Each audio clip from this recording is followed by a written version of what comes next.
retard du tout, parce que c'est vendredi qu'on a eu l'alerte, qu'on a fait la première réunion le samedi, qu'on a fait la deuxième réunion le mardi, et qu'on a envoyé l'équipe dimanche. On a eu l'alerte vendredi, l'équipe est partie dimanche, donc on n'a pas eu de retard.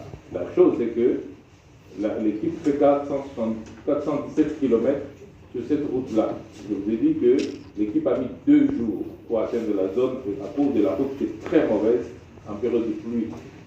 Et c'est dimanche, nous sommes jeudi aujourd'hui. Et je vous ai dit que mardi, nous avons maintenant la situation de l'équipe qui est arrivée sur place.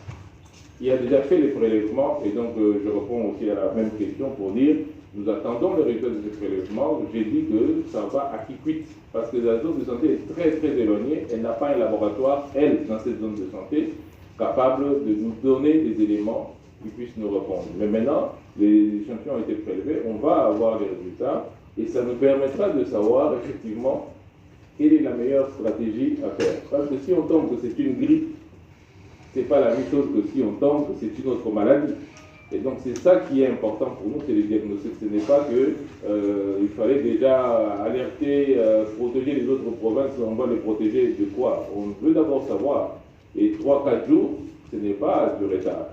Et grâce justement au coup, on a mis l'alerte maximale. Nous, on a mis l'alerte maximale. Mais l'alerte maximale, ça veut dire apprécier correctement la situation. Toutes les équipes sont en train d'apprécier la situation pour savoir quelle est la maladie qui est là. Ça, c'est la première chose. Et donc, la deuxième chose, c'est que le nombre de guéris, parce que ça, c'est la question qui est posée, nous avons évalué le nombre de personnes qui ont été signalées. Et le nombre de personnes qui ont été signalées, je vous dis, c'est 382.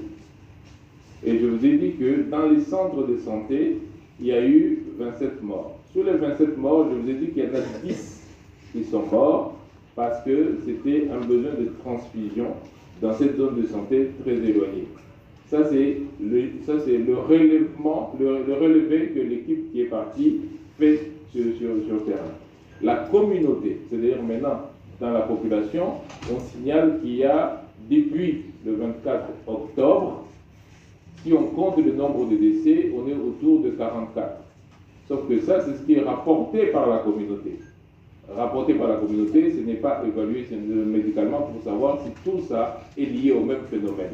Mais nous considérons, de manière générale, que c'est lié. C'est pour ça que nous disons 44. Et